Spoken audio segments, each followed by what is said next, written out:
Shalom. Assalamu alaikum, my friends. We're going to dive into this. Now, this is a Christian man. This is a Muslim Imam.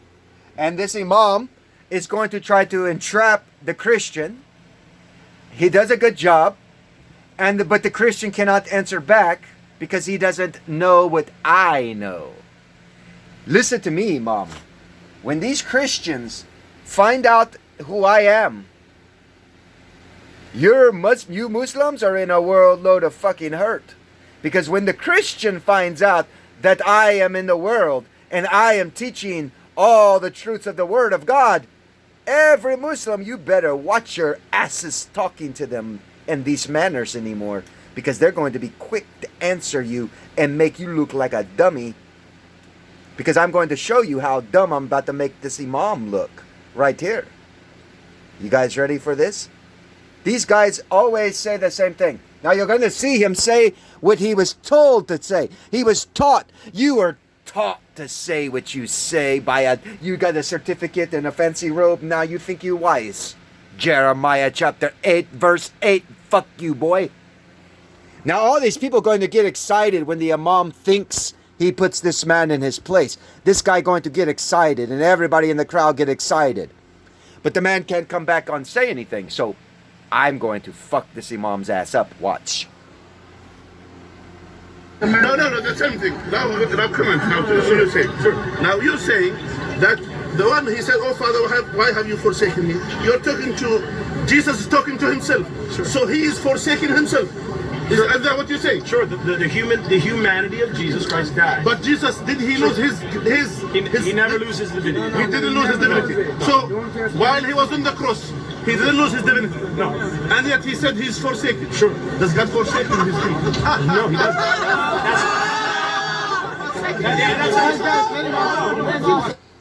Now they all think they got him. Now the Christian can't say anything back or anything. So I'm going to correct this Imam.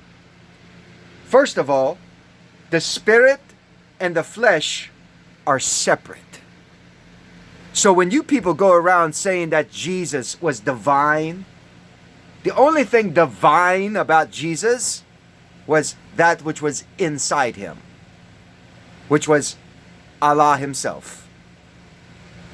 That's why Yeshua was divine. The flesh itself, meaningless. Why was his flesh so wonderful? Because it was sinless. That's why. Get it right, Imam, before I make you look really stupid in front of your whole flock.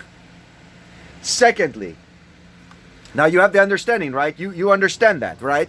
That the only thing that is divine about Yeshua, because we all know, what is the only thing that is holy, the only thing that is divine? God himself, right? That's the only thing. No man can be divine. We all know this. So they're teaching an error in a way. It's an error. The flesh is meaningless. God can destroy the temple that he makes and raise it back up again. That's God doing that. You understand? So when Isa's on the cross, Muslim, and who is he praying to? What the Imam was saying, the Christians should have said, when the Imam said, did he lose his divinity? He should have said, which part? Spirit or flesh? Which one are you claiming was divine, Imam? Muslim?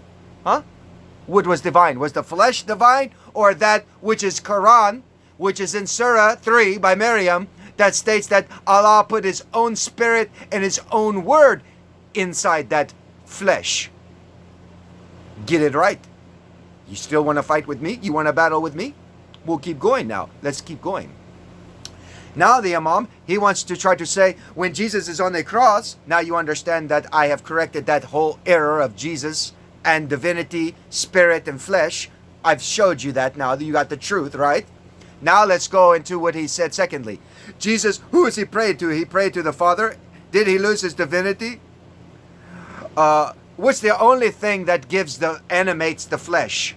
Muslim, what animates the flesh? Spirit. That's correct. If the spirit was not in the flesh, what happened to you? You'd fall dead?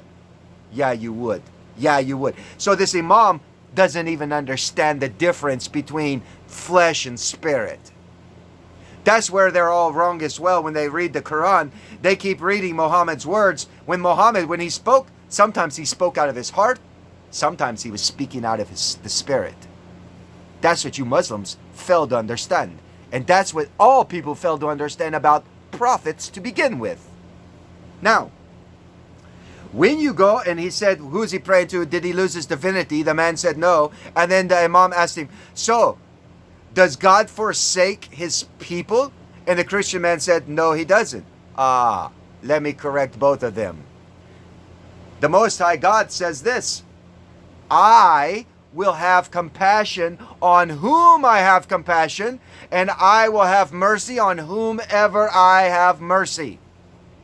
So ask yourselves now this question, Imam, that you want to ask.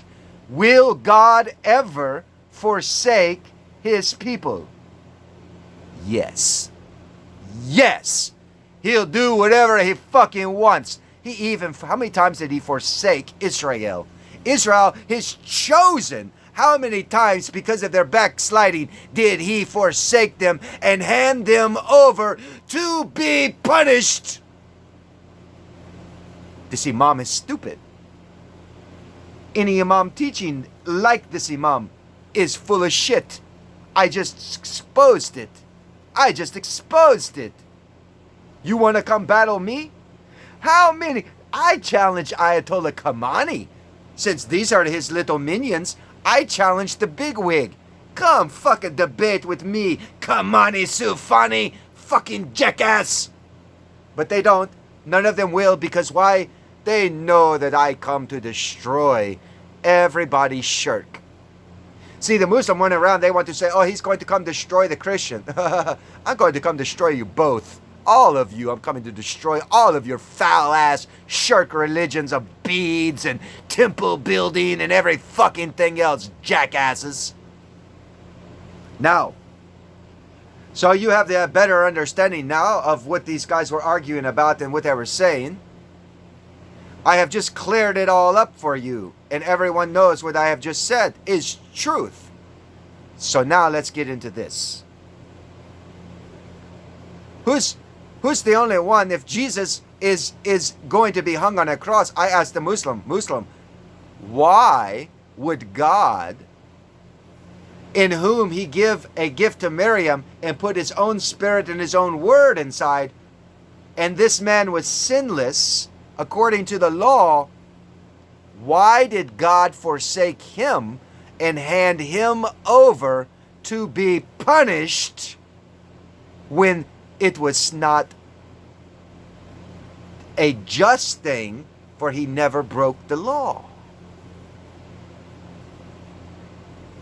The Muslim can't answer this, because it would if they answered, it would destroy their Islam. They know it would. It would destroy not the Islam teaching of what I tried to say about Muhammad. It would destroy your shirk of your teachers teaching you lies. It destroys that. Because if you know me, you know my channel, and you know other things I have spoken about, you know that I prove Muhammad a prophet. I prove all of these things which Muhammad say. I prove that you mistranslated your own Quran. I prove it in the living.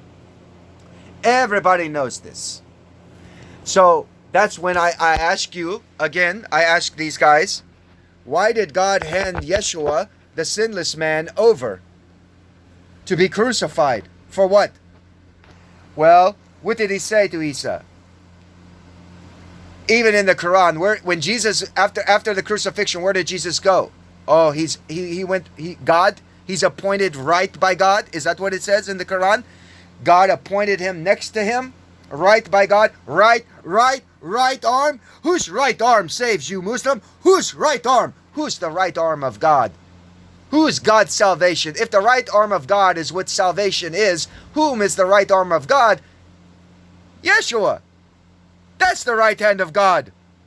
That's the rightly guided. That's why I tried to tell you, I am only the moon. I reflect Al-Mahdi. I am not the real Messiah, Al-Mahdi. I am only using this light for a season, to teach you, to prepare you for him who is coming. That is the true Messiah, the true guided by the Spirit of God himself. So I challenge now, Muslim, I challenge any Muslim, come at me now with any of your nonsense. I just shut one of your big imams down. What are you going to do? What are you going to do? How can you argue against me, the Mahdi? How can you argue against the rightly guided horse of the Most High God? How, Muslim? How? You can't. Stop it. Give up. Why do you keep kicking against the goad? Huh? You can't fight against me? Why do you keep trying to take your fist and punch a piece of steel? You'll hurt yourself. Don't hurt yourself. So now everyone can understand that these guys only teach doctrine. The Christian has his doctrine. That's why he can't defeat the Muslim. The Muslim has their doctrine. That's why these guys' doctrine, sometimes the Christian wins, sometimes the Muslim wins with their thing, because their doctrine is not complete. It's not fully glorified yet. They don't have any understanding. They have mistranslated and they have foul interpretations. Every one of them, the Muslim and the Christian, think that Moses turned sticks into snakes, so they're calling their God a witchcraft practicer, when God says he hates witchcraft. So which one is it? Does God hate it? Or is he turning sticks into snakes? Or do you just have the wrong interpretation? And you better get back on my path. You better come find me. Every one of you better come find me. Because without me, every one of you going to hell. It's documented. I'm the rightly guided. Any of you who don't follow me and understand what I am saying, you're going to hell. Shalom. Assalamu alaikum. Come find me, Muslim, Christian, Hindu, Buddhist. Come find me. And I will lead you to He who is the right hand of God, who He can show you God. Shalom.